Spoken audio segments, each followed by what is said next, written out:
Hat, sunglasses, Pepsi, notes, sources, thick skin, check. You already know. Let's go.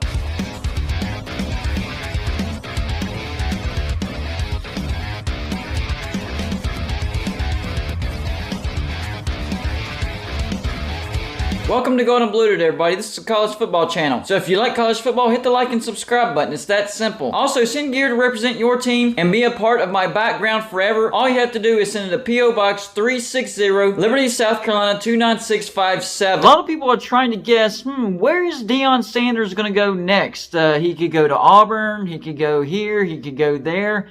Just trying to figure out where his next step is going to be as far as head coaching position goes.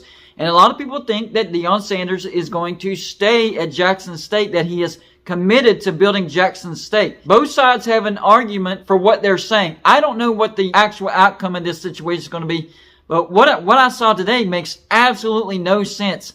Now we're seeing that Deon Sanders is actually talking to Colorado and South Florida for their head coaching vacancy. That doesn't really make much sense to me. I mean, South Florida makes way more sense than Colorado. The next thing is, what do these talks mean? Are they serious talks, or did they just reach out to Deon and they can call it talks? I don't know. I just don't see Deon Sanders going to Colorado.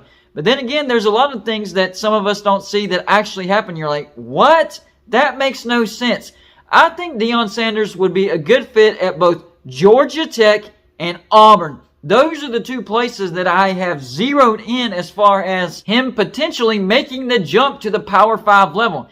And there are some West Virginia fans that think that West Virginia should reach out to Deon Sanders and just trying to test out the waters and see if we have a chance with him. And I'm okay with that. I do think that Deon Sanders would bring a level of success to West Virginia. But I think West Virginia is kind of out of the realm of possibility for Deon Sanders. But I'm okay with West Virginia trying. I personally think it should come down to Auburn or Georgia Tech.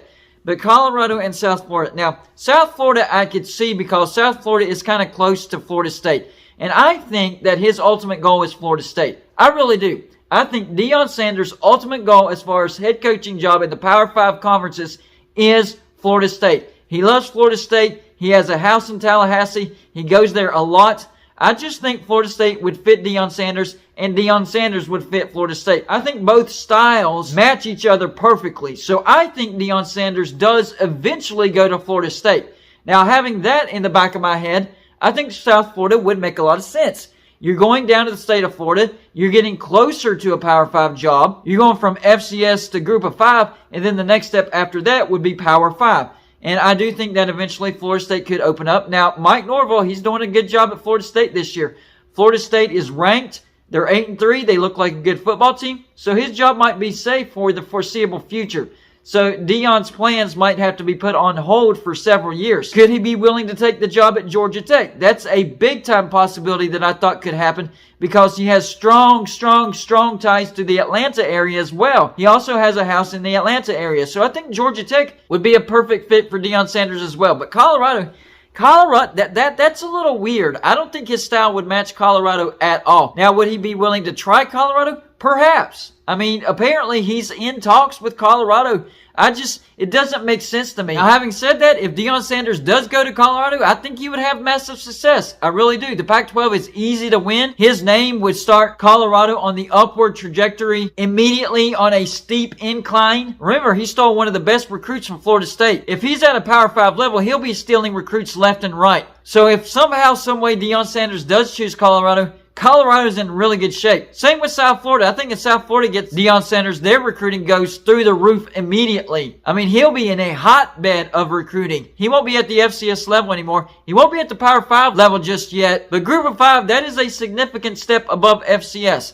So yes, I think he'd have South Florida recruiting at a level that people would be like, what? I didn't realize South Florida could even recruit like that. Yes, that's how big of a difference Deon Sanders would make at South Florida. Whenever I think Deon Sanders, I think southeastern part of the United States. That's why I have Auburn as one of the schools that he could possibly head to in the future. And Auburn does have an open job. Listen, if Auburn is not reaching out to Deon Sanders, what are you thinking, Auburn? What are you thinking? This dude could have success at Auburn. Now, I've also heard that Auburn is looking after Lane Kiffin, and that Lane Kiffin will announce after the Egg Bowl that he's going to head over there to Auburn. So maybe that would be the reason why they wouldn't reach out to Deon Sanders. That would make it make sense. So that makes me think that Auburn is going after Lane Kiffin, and that Lane Kiffin is going to Auburn. Otherwise, Auburn not going after Deon Sanders would make absolutely no sense in my mind.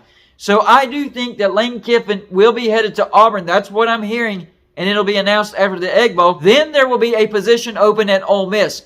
Why wouldn't Ole Miss try to go after Deon Sanders as well? Maybe they don't know that Lane Kiffin is moving on to Auburn. Maybe if they actually knew that, for sure, 100%, they would also be pursuing Deon Sanders as well. And hey, he already coaches in the state of Mississippi, so that wouldn't be too big of a change for Deon Sanders. That would make sense as well. And then there's this. What about Texas A&M? Jimbo Fisher is a flopping over there at Texas A&M. Now, having said that, Texas A&M would owe him a truckload of money. That is for sure. But it looks like Jimbo Fisher is doing exactly what he did to Florida State, and that is digging a ditch and laying that program in that ditch. That's what he did to Florida State. Florida State is still trying to recover from what Jimbo Fisher did to Florida State. And it looks like Florida State is finally starting to recover under Mike Norvell. Florida State looks like a good team this year. But Texas A&M, they're in a bad spot, a very bad spot. They're going to miss a bowl.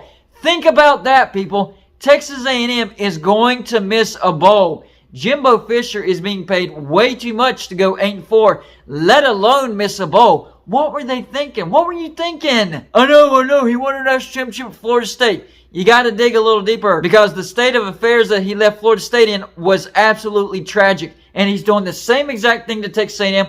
And the longer that you hold on to Jimbo Fisher, the deeper that ditch is going to be. And at one point, how long is it going to take for you to get out of that ditch? Because the deeper it is, the longer it's going to take for you to get out of that ditch. So if I were Texas A&M, I would be starting to cut the ties with Jimbo Fisher, because it's just not working out. And I understand that there's a truckload of money involved. And I also understand that he has the #1 recruiting class coming in this year in 2023. But he's recruited at a high level, elite level at Texas A&M since he's arrived at Texas A&M. And it's translated into mediocrity. And this year, absolute trash. So you can't rely on recruits, because coaching is not working at Texas A&M. So I would seriously start considering cutting ties with Jimbo Fisher. And Texas A&M also go after Deon Sanders as well. Could you imagine Deon Sanders at Texas A&M with all that money? Wow. I think Texas A&M would be elite immediately. Like, immediately. So schools that I think should be considering Deon Sanders right now. Right now. Do not wait. Auburn. You have to be considering Deon Sanders. You're not that far away from where he's coaching now. I think he would consider Auburn over a lot of other places. But then again, Auburn is getting Lane Kiffin, so that's kind of a either-or situation. I'm okay if you go with Lane Kiffin. So that brings me to Ole Miss. Ole Miss, you better be contacting Deon Sanders ASAP, because it looks like your coach, Lane Kiffin, is headed off to Auburn. Like I said before, Deon Sanders already coaches in the state of Mississippi. That wouldn't be that big of a transition for Deon Sanders. Georgia Tech, get on the phone. Contact Deon Sanders. Your program not looking that great. It's looking better, but I think Deon Sanders could have Georgia Tech having success much quicker than the path that they're on now. And then there's Texas A&M. Texas A&M, it's time for you to cut ties, get rid of Jimbo Fisher, and you need to pursue Deon Sanders, because you're in a world of trouble right now with Jimbo Fisher. So y'all let me know in the comments section, do you think that there's a chance that Deon Sanders actually ends up at Colorado or South Florida? Or do you think that he could end up in one of those other names that I mentioned? Georgia Tech, Auburn, if it doesn't work out with Lane Kiffin, Ole Miss, Texas A&M, if they actually cut ties with Jimbo Fisher, which they should. Where do you think Deon Sanders ends up at the Power 5 level when it's all said and done? That's all I got for this show. Like and subscribe if you haven't already, and I'll see you on my next show.